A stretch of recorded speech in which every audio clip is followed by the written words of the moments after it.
উসবির আলা মা ইয়াকুলুন আযকুর আবদানা দাউদ যাল আইদ ইন্নাহু আওয়াব। এখানে বলছে ধৈর্য ধরুন। নবীকে বলা হচ্ছে যে তারা যা কিছুই বলে সেগুলোর উপর ধৈর্য ধরুন, আর আমার বান্দা দাউদের কথা স্মরণ করুন। তার ছিল ক্ষমতা, তার প্রচণ্ড ক্ষমতা ছিল, বারবার আল্লাহর কাছে ফিরে আসত। ইন্নাহু আওয়াব। ইন্না সাখখারনাল জিবালা মাআহু, আমি তার জন্য পাহাড় পর্বতসমূহকে বশীভূত করেছিলাম। ইউসাব্বিহনা বিল আশিয়্যি ওয়াল ইশরাক, তারা আল্লাহর গুণগান করত, মানে পর্বতরাও তার সাথে রাত আর দিনের বেলা আল্লাহর প্রশংসা করত।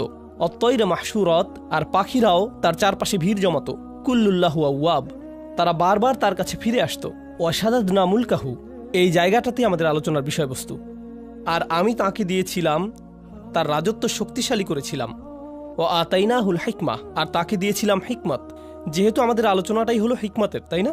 আল্লাহ বলছেন আমি তাকে শক্তিশালী করেছিলাম, তার রাজত্বকে, আর তাকে দিয়েছিলাম হিকমা অফাসলাল খিতাব, আর তাকে দিয়েছিলাম সিদ্ধান্তমূলক বক্তব্য, শক্তিশালী বাগ্মিতা। আচ্ছা, এখন যখন আল্লাহ বললেন যে তিনি তাকে হিকমা দিয়েছেন, তাই তিনি এখন তার ব্যাপারে একটা ঘটনা জানাবেন। পুরো ঘটনার বিস্তারিত আলোচনায় যাব না, সংক্ষেপে শুধু বলবো দাউদ আলাইহিসসালাম তার কক্ষে ছিলেন। আল্লাহ বলেন ওয়াহাল আতাকা নাবাউল খসম, আপনার কাছে বিবাদকারী লোকদের খবর এসেছে কি? ইজ তাসাওয়ারুল মিহরাব, দাউদ আলাইহিসসালাম ছিলেন রাজা, আর রাজারা তো থাকে রাজপ্রাসাদে, আর রাজার কক্ষ সাধারণত প্রাসাদের একদম উঁচুতে থাকে, নিরাপদ স্থানে। তো যেখানে নামাজ পড়ে, তো তিনি তার কক্ষে ইবাদত করছিলেন। মিহরাব হলো ঘরের সেই কোণার অংশ যেটা একটু আড়াল, যেখানে নামাজ পড়ে। তিনি ইবাদত শেষে পেছনে ফিরেই দেখলেন তার ঘরে কয়েকজন মানুষ। চিন্তা করুন তো, তার নিজের শোবার ঘরে, একদম ভেতরের ঘরে ঢুকে গেছে তারা। তাহলে কল্পনা করতে পারেন, এই যে আমাদের আমেরিকায় হোয়াইট হাউস আছে, তাই না? আর এই হোয়াইট হাউসে তো নিরাপত্তার অতিরিক্ত অনেকগুলো স্তর আছে। ছাদের উপর স্নাইপার আছে, সিকিউরিটি গার্ড আছে, কুকুর আছে, এই সমস্ত কিছুই আছে ওখানে, তাই না? আর একদম ভেতরে আছে প্রেসিডেন্টের বাসভবন। তো প্রেসিডেন্ট ধরুন বাথরুম থেকে বের হয়ে দেখলেন সেখানে 6 জন বসে আছে। প্রেসিডেন্ট সাহেব, আমাদের একটা প্রশ্ন আছে, মানে কেউ যদি নিরাপত্তার এতগুলো স্তর পেরিয়ে আসে, তবে এটার মানে কি হবে? হত্যা করতে এসেছে, তাই না? মানে তো এটাই। কিভাবে তারা এতগুলো নিরাপত্তা স্তর পেরিয়ে একদম বেডরুমে এসে উপস্থিত হয়, বুঝতেই পারছেন। তো তিনি ফিরে দেখলেন এতগুলো মানুষ। ইদ দাখালু আলা দাউদ, তারা মিহরাবে দাউদের কাছে এলো। ফাফাজি আমিনহুম, তিনি তাদের দেখে ভয় পেয়েছিলেন, হতবাক হয়ে গিয়েছিলেন, কি হচ্ছে এখানে, তাই না? তাছাড়া দেখুন, দাউদ আলাইহিসসালাম কিন্তু শুধু রাজাই ছিলেন না, তিনি সামরিক নেতাও ছিলেন। আর সামরিক নেতাদের কিন্তু শত্রু থাকে, আর তাই তারা যদি তাদের ব্যক্তিগত স্থানে কাউকে দেখতে পায়, তবে বুঝে ফেলে যে এখানে হত্যার চেষ্টা হবে। তো তারা বলল লা তাখফ খসমানা বাগা বাদুনা আলা বাদ, আরে না না না, ভয় পাবেন না, আমাদের শুধু একটি সমস্যা হয়েছে, আমরা তো শুধু আপনার পরামর্শ চাই। কোরআনের ঘটনাগুলো ভালোভাবে বোঝার জন্যে আমি যা করি তা হলো নিজেকে সেই অবস্থায় কল্পনা করি। এজন্য আমি কল্পনা করলাম যে এই যে এখানের প্রোগ্রাম শেষ করে আমার হোটেলে ফিরে গেলাম, আমার হোটেল রুমের বাথরুমে গিয়ে ফ্রেশ হয়ে নিলাম, এরপর বের হয়ে দেখি সেখানে আপনাদের 8 জন বসে আছেন আমার বিছানায়। উস্তাদ, তখন আপনার সাথে কথা বলার সুযোগ পাইনি। আমার একজন কাজিন এই হোটেলে কাজ করে, তাই একটি প্রশ্ন আছে। আপনি এক ভিডিওতে বলেছিলেন, আরে আমি তো ওখানে ভয়ে ভূত হয়ে যাব।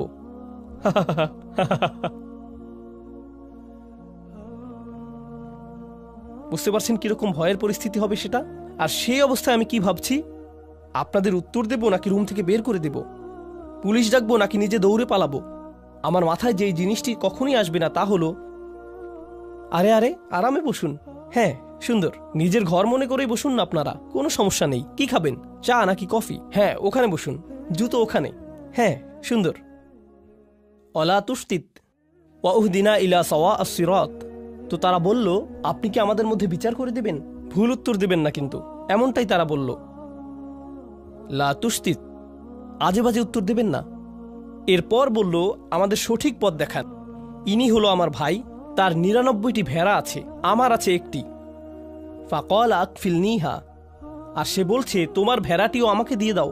ও আজ্জানি ফিল খিতাব, আর সে আমার সাথে চিৎকার চেঁচামেচি করে, ভয় দেখায়, ধমকিয়ে কথা বলে। আজ্জা মানে কারো উপরে ক্ষমতা থাকা, মানে সে নিজের ক্ষমতা প্রয়োগ করে। 99টি ভেড়া মানে সে বেশি ধনী, মানে তার বেশি চাকর বাকর আছে, প্রভাব প্রতিপত্তি আছে। সেই প্রভাব খাটিয়ে সে আমার সাথে বাজে ব্যবহার করে, বলে তোমার ভেড়া দিয়ে দাও। আরে দাও না, কি করবে তুমি ওটা দিয়ে? ভেড়ার ব্যবসা করতে জানলে তোমার শুধু একটি থাকতো না, বুঝতে পারছো? তাই আমাকে দিয়ে দাও, সেটাই ভালো হবে। সে এভাবেই আমাকে ধমকাধমকি করে। ওটা বাদ দেন, আপনাদের এটার নতুন ভার্সন বোঝাচ্ছি। কারণ কিছুদিন আগে আমি পাকিস্তান থেকে এসেছি, সেখানে এমন দেখেছি কিছু মানুষ আছে যে বড় বড় হাউজিং কমপ্লেক্স তৈরি করে, তাই না? হাউজিং কমিউনিটি, অ্যাপার্টমেন্ট কমপ্লেক্স ইত্যাদি, মানে ডিএইচএ, ডিওএইচএস এরকম আর কি। তারা দেখা যায় 5,000 বাড়ি বানাবে। এসব কমিউনিটির বড় দেয়াল থাকবে, বড় গেট থাকবে, অনেক সিকিউরিটি গার্ড থাকবে। আপনি এর বাইরে থাকেন, তার মানে কি? রাস্তায় গেলে সাইকেল ওদিকে যায়, রিক্সা ওদিকে যায়, বাস চলে যায় ওদিক দিয়ে, ট্রাক আরেক দিক দিয়ে। বাহিরের হাইওয়ে এমনই তো, তাই না? মানে সত্যি সত্যি ফ্রিওয়ে। ঠিক এই শব্দের প্রকৃত অর্থ আমি এখানে বুঝেছিলাম, একদম ফ্রি, যেভাবে ইচ্ছা যাও, ফ্রিওয়ে। কিন্তু তাদের গেট দিয়ে ঢুকলে হঠাৎ দেখবেন আপনি বিদেশে চলে এসেছেন। রাস্তাগুলো পরিষ্কার, সবকিছুই শান্ত, নিয়মতান্ত্রিক, সবাই ট্রাফিক আইন মেনে চলছে, মল আছে ভালো ভালো, মানুষগুলো মনে করছে তারা খুব ইংরেজি পারে, আরো কত কিছু। আমি তাদের কিছু রেস্টুরেন্টে গিয়েছিলাম, তারা কোন জিনিসকে ইংরেজি মনে করে সেটা দেখতে। দোস্ত, হোয়াট দ্য হেল ইয়া, মানে কি যে মজা লাগে, খাবারের চাইতেও বেশি মজা এগুলো শুনতে।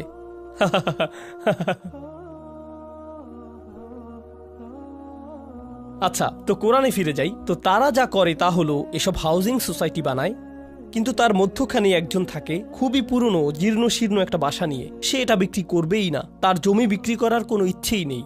তারা তখন কি করে জানেন? তার আশেপাশে সমস্ত জায়গায় বিল্ডিং তুলে দেয়, এমনকি ঘর থেকেও বেরোতে পারে না, কোনো রাস্তা নেই, কিছুই না, ঢুকতেও পারে না। তার একটাই পথ থাকে, বিক্রি করে দেয়া। কারণ তারা ওখানে পুরো জায়গা নিয়ে একটি শপিং মল বানাবে। মানে কিছু মানুষ থাকে খুবই ক্ষমতাধর, অনেক টাকা তাদের, আবার কেউ কেউ থাকে তাদের কিছু সম্পদ আছে তবে কোনো ক্ষমতা নেই। একজনের 99টা আছে আর অন্যজনের কি একটি। যার 99টা আছে সে একজন ওয়ালার উপর খবরদারি করে। সেটা পাকিস্তানে হয়, আমেরিকাতেও হবে, অস্ট্রেলিয়াতে হয়, বাংলাদেশে, জার্মানিতে হয়, পুরো পৃথিবীতেই এমন হয়, ঠিক না? কখনো সরকারও জনগণের সাথে এমন করে, তাই না? বিজনেস পার্টনার অন্য বিজনেস পার্টনারের সাথে করে, বড় ব্যবসা প্রতিষ্ঠানগুলো ছোট প্রতিষ্ঠানের সাথে করে, সব সময়ই হয়। এখন দাউদ আলাইহিসসালামের কথাগুলো শুনুন, এরপর আসলে আমি কথায় আসছি। এখন দাউদ আলাইহিসসালামের কথাগুলো শুনুন, এরপর আসল কথায় আসছি। দাউদ আলাইহিসসালাম বলছেন, আমি শুধুমাত্র আমাদের আলোচনার সাথে সম্পর্কিত অংশটি বলছি। ওয়া ইন্না কাসীরাম মিনাল খুলাতা লা ইয়াবগি বা'দুহুম আলা বা'দ। মূলত ব্যবসায়ী সম্পর্কে জড়িত আছে এমন বহু সংখ্যক মানুষ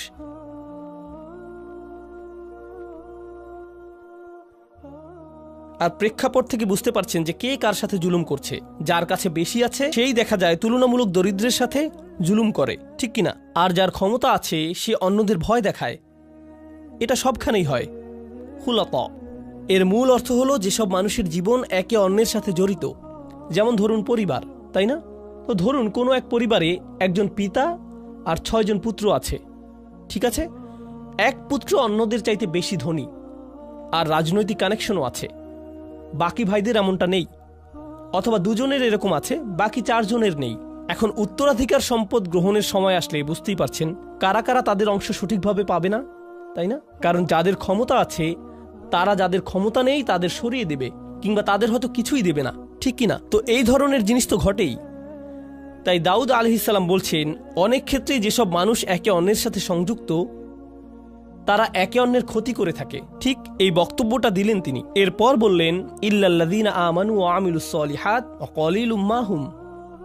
তবে যারা ঈমান আনে আর ভালো আমল করে তারা ছাড়া, আর তারা সংখ্যায় কতই না কম। অর্থাৎ যারা আসলে ঈমানদার আর ভালো কাজ করে তাদের একটি চিহ্ন হলো যে তারা ব্যবসায়িক চুক্তি নষ্ট করে না। তিনি বললেন, কত কম তারা। দাউদের এই যে কথাটি চিন্তা করে দেখুন, আল্লাহ ব্যাখ্যা করে বলছেন হিকমা জিনিসটা কি। আল্লাহ শুধু বললেন, আল্লাহ দাউদকে কি দিয়েছেন? হিকমা। এখন লোকেরা তার কাছে এসে বলল, এই হলো আমাদের মামলা, আর তিনি বিচার করার আগে বললেন, আচ্ছা শুনুন, এরকম প্রচুর হয়। কিন্তু এটা যে প্রচুর হয় এই ধারণাটি দাউদ কোত্থেকে পেলেন? তিনি কি ওহী থেকে পেয়েছেন? কি মনে হয়? নাকি প্রচুর প্রচুর মামলা ঝামেলা থেকে অভিজ্ঞতা অর্জন করেছেন? তিনি প্রচুর সংখ্যক সমস্যা নিয়ে ডিল করেছেন। তিনি তো শাসক, বনি ইসরায়েলের সর্দার, তাদের নিয়েই তো তিনি থাকেন সারাক্ষণ। বহু বহু নজির দেখেন তিনি। আপনারা জানেন আমার জীবনের সবচাইতে গভীর আর সূক্ষ্ম আলোচনা হয়েছে মিলিটারি জেনারেল, বিচারক আর আইনজীবীদের সাথেই। এসব লোক থেকে আপনি অনেক শিখতে পারবেন। যেমন তাদের জিজ্ঞেস করলাম, তো আপনি এই বেঞ্চে 50 বছর যাবৎ কাজ করে কি শিখেছেন? তারা বলেন, মাত্র 30 মিনিটের আলোচনায় তা আপনি শিখতে পারবেন না। আমি বললাম, শুরু তো সবখানেই থাকে, আগে শুরু তো করি, কিছু একটা অন্তত বলুন। ঠিক এই ধরনের অভিজ্ঞ মানুষদের থেকে অনেক কিছু শিখেছি আমি। কোরআন এখানে করেছেটা কি অসাধারণ। কোরআন বলছে যে জীবনের অভিজ্ঞতাগুলো সেগুলোই আপনাকে শেখাবে। কি শেখাবে? প্রজ্ঞা। আর আল্লাহ যখন বললেন যে তিনি দাউদ আলাইহিসসালামকে হিকমা দিয়েছেন, এটাই তিনি বলেছেন, তাই না? আল্লাহ মূলত বলছেন যে তিনি দাউদ আলাইহিসসালামকে জীবনের বাস্তব অভিজ্ঞতা দিয়েছেন, যেগুলো তিনি শিখেছেন মানুষ কিভাবে চলে, সমাজ কিভাবে কাজ করে। এই প্রজ্ঞারই অংশ থেকে তিনি এই মামলা বুঝে নিচ্ছেন, মানুষের আচরণ বুঝছেন। বুঝতে পারছেন আমি কি বলছি? হিকমার পক্ষে অসাধারণ একটা উদাহরণ কিন্তু এটা। এখন এর আগে আপনারা হয়তো ভাবতেন হিকমা এমন কিছু যা আল্লাহর কাছ থেকে আসে, হয়তো আধ্যাত্মিক কিছু একটা, মানে আপনি খুবই ইবাদত করলে হয়তো হিকমা চলে আসবে। এটাও কোরআনে আছে, যদিও এটা হিকমাতের আধ্যাত্মিক একটা অর্থ, কিন্তু এই আলোচনায় হিকমাতের ভিন্ন একটা স্তরের কথা এসেছে। মনে হয় যেন একেবারেই ধর্মনিরপেক্ষ একটা ব্যাপার, ধর্মের সাথে কোনো সংযোগই নেই যেন। কি এটা তাহলে? বিচারক হিসেবে তার কাজ, তিনি মানুষকে অনেক আজে বাজে কাজ করতে দেখেছেন, অনেক কিছু শিখেছেন, অনেক কিছু শিখিয়েছে এসব তাকে। আমার মতো কোরআনের একজন ছাত্রের জন্য এতে কি হয় জানেন? এতে কি হয়, যখন আমি কোরআনের ভেতর কোনো কিছু শিখছি, যেমন ধরুন এখন শিখছি তালাকের আয়াতটা, আগামীকাল আমরা তালাকের এই আয়াত নিয়ে কথা বলবো, কারণ এখানেও হিকমার প্রসঙ্গ এসেছে। সেটা বেশ মজার একটা আলোচনা হবে। তো যাই হোক, যদিও এরপরেই আমি চলে যাব। তো যাই হোক, কিন্তু এই বিষয়টা যে কারণে তুলেছি তা হলো, আপনি যখন তালাকের আয়াত দেখেন কিংবা যখন তালাকের কেসগুলো দেখেন, তালাক সম্পর্কিত বিচারকদের দেখেন যে তারা কি কি খেয়াল করেন, তাদেরকে বাস্তব জীবনের অবস্থাগুলো ভালোভাবে দেখতে হয়, সেখান থেকে শিখতে হয়।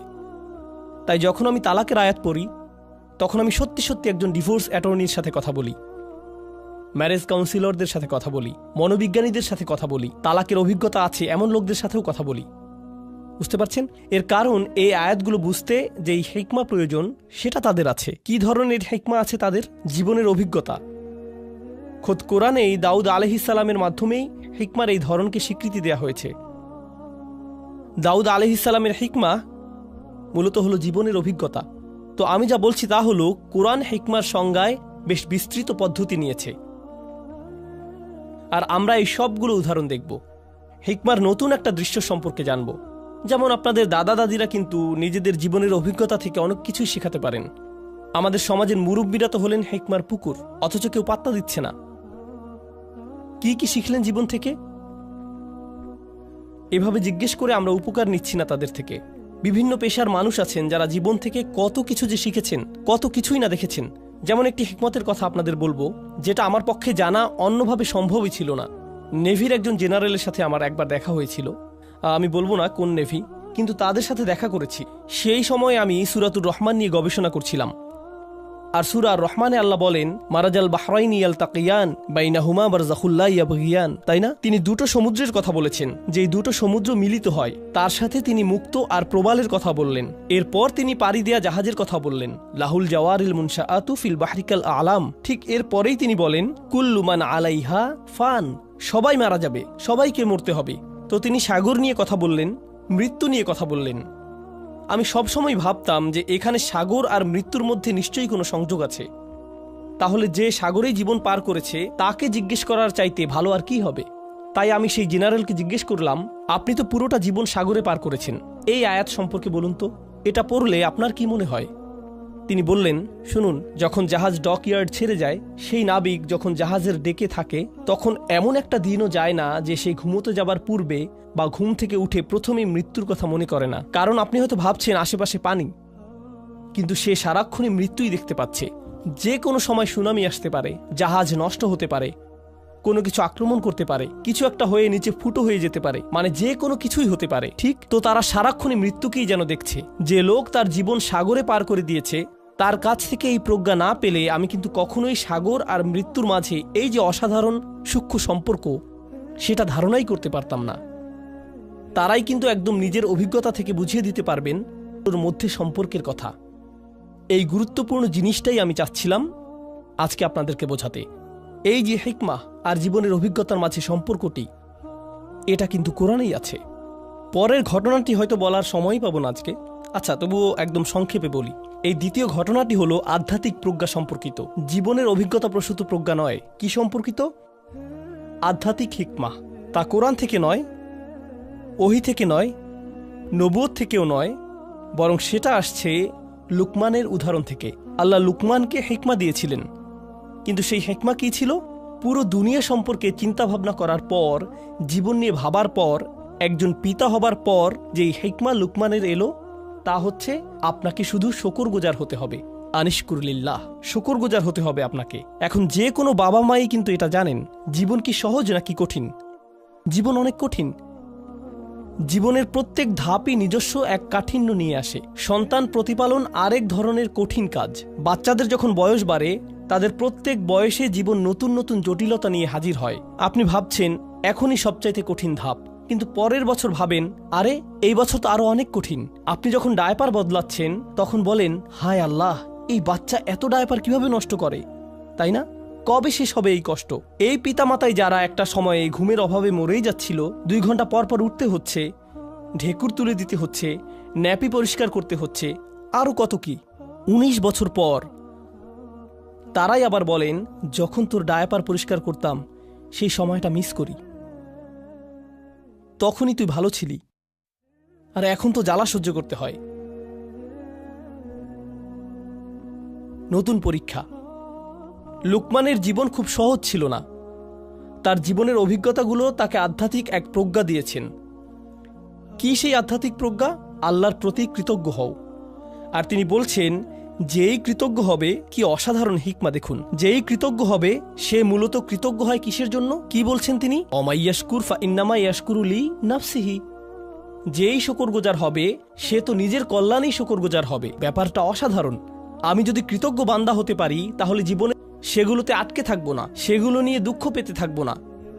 আমার সাথে মন্দ কিছু হলে সেটা নিয়ে বারবার দুঃখ প্রকাশ করি না, সেটা দিয়েই জীবন আটকে রাখি না। জানেন কেন? কারণ আমি এর বদলে কি ধরেছি? কৃতজ্ঞতা। কৃতজ্ঞতা মানে জীবনে যা কিছুই অতীতে হোক না কেন, আমি সেটার ভালো দিকটি খুঁজি। ভালো দিক না খুঁজলে আপনি কখনোই কৃতজ্ঞ হতে পারবেন না, সেটা অসম্ভব। আর এখন যেহেতু আপনি ভালো দিকটি দেখা শুরু করেছেন, জীবনে যা কিছুই মন্দ হোক না কেন, ভবিষ্যতের ব্যাপারে আপনার দৃষ্টিভঙ্গি কেমন হবে? ইতিবাচক, পজিটিভ। কিন্তু নিজের জীবনের অতীতে ফিরে তাকালে, পেছনে ফিরে তাকালে যদি কখনো ভাবেন কত ভয়ানক ঘটনা ঘটেছে, কত কষ্ট পেয়েছেন, অনেক কঠিন ছিল ঠিকই, কিন্তু যদি সেটা নিয়েই পড়ে থাকেন, তাহলে কি ধরনের মানসিকতা গড়ে উঠবে? আমার সাথে এত খারাপ হলো, আর তো জীবনে কখনোই ভালো কিছু হবে না। আমার সাথে শুধু খারাপই হয়, সারাক্ষণ আমি বিপদে পড়তে থাকি, শুধু আমার সাথেই কেন এমন হয়? মনোভাব এভাবেই বদলে যায়। কারণ শকর নেই যে। কারণ যদি আপনার মাঝে শকর থাকতো, তবে কৃতজ্ঞতা বোধও থাকতো। শকরগুজারি সবার আগে নিজের উপকার করে। অমা ইয়াশকুর ফা ইন্নামা ইয়াশকুরু লিনাফসিহি। কি অসাধারণ একটি হিকমত বলুন। এটা কিন্তু হচ্ছে আধ্যাত্মিক প্রজ্ঞা। এমনকি আমি তো বলবো এটা এক ধরনের মনস্তাত্ত্বিক প্রজ্ঞা। জানেন, আমেরিকাতে মানুষ ঘন্টায় $350 দিয়ে সাইকোলজিস্টের কাছে কি শুনতে যায়? আপনার কিছু পজিটিভ সাইকোলজি লাগবে। আমি কি শুধু সূরাতুল লুকমান পড়তে পারতাম না? আরে এমন করলে তো আমার অনেক টাকাও বাঁচত, আবার অনেক সোয়াবও পেতাম, তাই না? আর তাই হিকমার এই প্রথম অংশটি হলো আমার অভিজ্ঞতা নিয়ে কিভাবে চিন্তা করব আর আল্লাহ সম্পর্কে কিভাবে ভাবব। হিকমার দ্বিতীয় অংশে চলে যাই তাড়াতাড়ি, এরপর আজকের সেশন শেষ। আজকের এটাই শেষ বিষয়। লুকমান রাদিয়াল্লাহু আনহু তার ছেলেদের বললেন, কোনো পাপ কাজই ছোট নয়, এমনকি সবচাইতে ছোট কাজও আল্লাহ বের করে আনবেন। কোনো পাপ কাজই ছোট নয়।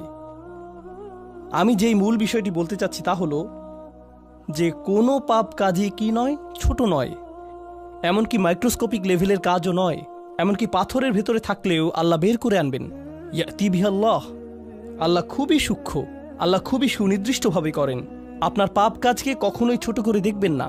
আর তাছাড়াও আরও যোগ করি, এর বিপরীতে আপনার কিসের ক্ষমতাকেও ছোট করে দেখবেন না? ভালো কাজের। এমন ভাববেন না যে আরে এসব করে কি বা হবে, ইনফ্লুয়েন্সার তো আর হতে পারলাম না, লাখ লাখ ভিউ তো আর পেলাম না। বুঝতে পারছেন? এই আয়াতগুলো নিজেই পড়াশোনা করে দেখুন না, এখানকার আয়াতগুলো দেখলেই বুঝবেন। তিনি তার ছেলেদেরকে বলছেন অন্যদের দিকে বাজেভাবে তাকাবে না, বিনয়ের সাথে চলাফেরা করো। তার পুত্রদেরকে বলছেন যে কোথাও যাবার সময়ে উদ্দেশ্য নিয়ে যেন যায়, উদ্দেশ্যহীন চলাফেরা যেন না হয়। অক্সিদ ফি মাশিক। আর তিনি তার ছেলেকে আওয়াজ নিচু করতে বলছেন, তার ক্রোধ নিয়ন্ত্রণ করতে শেখাচ্ছেন, ভদ্রতা শেখাচ্ছেন, তাই না? জীবনের উদ্দেশ্য শেখাচ্ছেন। সে ঘর থেকে বের হবার সময় যেন তার আসল উদ্দেশ্য থাকে, জীবন যেন অর্থবহ ও উদ্দেশ্যপূর্ণ হয়। এসব জিনিসের বেশিরভাগই তিনি তাকে নিজের চেহারার ভাবভঙ্গিও নিয়ন্ত্রণ করতে বলছেন। লা তুসঈর খদ্দাকা লিন্নাস। মানুষের দিকে গাল ফুলিয়ে তাকাবে না, মানুষের চেহারায় বিকৃত করবে না। বেশিরভাগ মানুষ কি মনে করে, এগুলো ছোট ব্যাপার নাকি বড় ব্যাপার? ছোট বিষয় মনে করে। হজ হলো বড় ব্যাপার, হারাম বিশাল ব্যাপার। বড় কোনো ইবাদত করলে সেটা বড় পুণ্যের কাজ হবে, কিন্তু অন্যের দিকে মন্দভাবে তাকানো এটা তো ছোট্ট বিষয়, কিছুই না। আর এই যে প্রজ্ঞা, তার থেকে কি নিজের ছেলেদেরকে শিখিয়েছেন, সবচাইতে ক্ষুদ্র জিনিসকেও ছোট করে দেখো না। এরপর তিনি উদাহরণ দিলেন এমন সব কাজের সেগুলো মানুষ ছোট মনে করে, কিন্তু আসলে সেগুলো বিশাল কিছু। আল্লাহর চোখে সেগুলোও মূল্যবান। আপনি কিভাবে কথা বলেন, কিভাবে চলেন ফেরেন, আপনার মুখভঙ্গি কেমন, নিজের গলার স্বর কিভাবে ব্যবহার করেন, কি ভাষায় কথা বলেন সবার সাথে। ইন্না আনকারাল আসওয়াতি লাসাউতুল হামির। তিনি এই প্রজ্ঞা, এই আধ্যাত্মিক হিকমা শিখেছেন কিভাবে? কোনো ওহী থেকে কিন্তু তিনি এই হিকমা শিখেননি। এছাড়া মজার বিষয় হলো, অনেক মানুষ দেখবেন আপনারা যারা নিজেরা মুসলিম না হলেও লুকমানের উপদেশ মেনে চলে। তারা অন্যদের সাথে সদয় ভদ্র ব্যবহার করে, তারা উদ্দেশ্যপূর্ণ, তাই না? অন্যদের ছোট করে দেখেন না, তারা অন্য কারো উপর গলার স্বর উঁচু করে না। তাদের সব গুণ আছে। এই গুণগুলো তারা কোত্থেকে পেয়েছে? মাঝে মাঝে হয়তো মনে হয় এদের তো ইমানই নেই, তবুও কিভাবে ইসলামিক মূল্যবোধ পেল তারা? কারণ হলো হিকমাহ, সার্বজনীন বিষয়। কারণ হিকমাহ হলো সার্বজনীন বিষয়। আল্লাহ যাকে চান তাকে এটা দিতে পারেন। তো এর সাথে আজকের সেশন আমরা শেষ করছি ইনশাআল্লাহ। বারাকাল্লাহু লি ওয়া লাকুম। আসসালামু আলাইকুম ওয়া রাহমাতুল্লাহি তাআলা ওয়া বারাকাতুহু।